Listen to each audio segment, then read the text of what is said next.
We've all needed a bit of inspiration at some time in our lives. In the past year or two, that need most likely has grown. Who hasn't been trying to shed those extra pounds we put on during the pandemic? Who hasn't felt the need to fake a little enthusiasm at joining yet another Zoom call? Who hasn't been trying to get excited about trekking back into the office for a 9 to 5? Feeling mid is a sign of our times. So, too, is incentive motivation, a way to get back our spark, our drive, and our pursuit of the things we say we want most. In this video, I'll talk about what incentive motivation is and how it works. What is incentive motivation? Incentive motivation is an area of study in psychology focused on human motivation. What is it that gets us to go from couch potato to running a marathon? What spurs us to get the COVID vaccine or to forego it? What is it that influences us to think or act in a certain way? Incentive motivation is concerned with the way goals influence behavior. By all accounts, it works if the incentive being used holds significance for the person. The roots of incentive motivation. Incentive motivation's roots can be traced back to when we were children. I'm sure many of us have similar memories of being told to eat all our veggies so that we would grow up to be big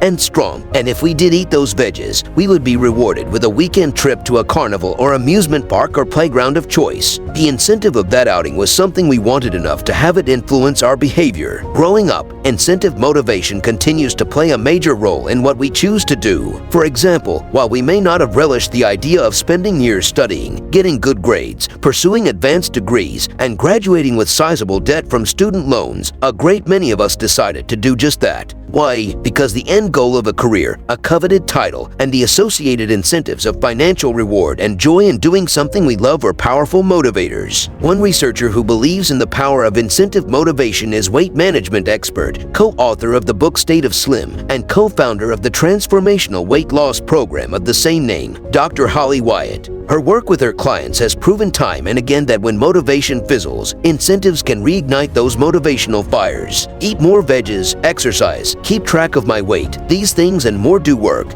But bottom line, you gotta keep doing them. Setting up rituals and routines to put your efforts on autopilot is one way, and along the way, the use of both external and internal motivators helps keep people on track. External motivation sources are those things outside of ourselves that help to motivate us. They're powerful, like pouring gasoline on a fire, but they may not last very long. Internal motivators are more tied into the reasons why we want to reach our goals. In my State of Slim weight loss program, we spend a lot of time on what I call peeling back the onion to find the why. I think the internal motivators are more powerful, especially for the long term, but they may take longer to build. They're the hot coals that keep our motivational fires burning. Examples of incentive motivation. In the way of incentive motivation, specific to the external motivators, Dr. Wyatt challenges her clients to commit to changing just one behavior that will help them reach their weight loss goals. Clients must then agree to a carrot or a stick as either their reward for accomplishing what they say they will do or as their punishment for falling short.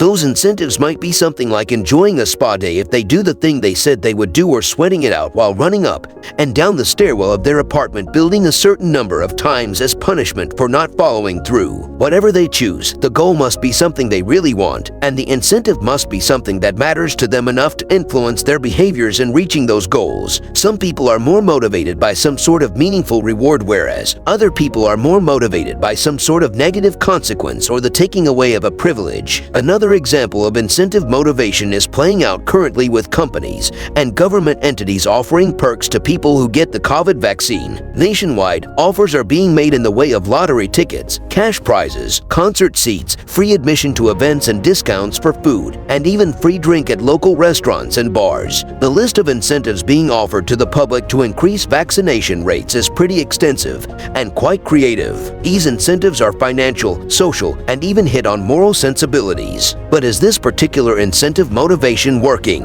Remember that a key to incentive motivation working is if the individual puts importance on the reward being received on the ultimate goal. So, not all incentives will motivate people in the same way. According to Stephen L. Franzoy, the value of an incentive can change over time and in different situations. How does incentive motivation differ from other types of motivators? Incentive motivation is just one type of motivating force that relies on external factors. While rewards are powerful tools in influencing behaviors, a few other options may be more aligned with who you are and what gets you moving toward your goals. Fear motivation. In many ways, being motivated by fear is the very opposite of being motivated by incentives. Rather than pursuing some reward, it's the avoidance of some consequence or painful punishment that sparks someone into action. For example, married couples may forsake all others not out of love or commitment but out of a fear that they may be taken to the cleaners by their spouses if their infidelities are revealed. Another example wherein fear becomes the great motivator is one we're hearing about more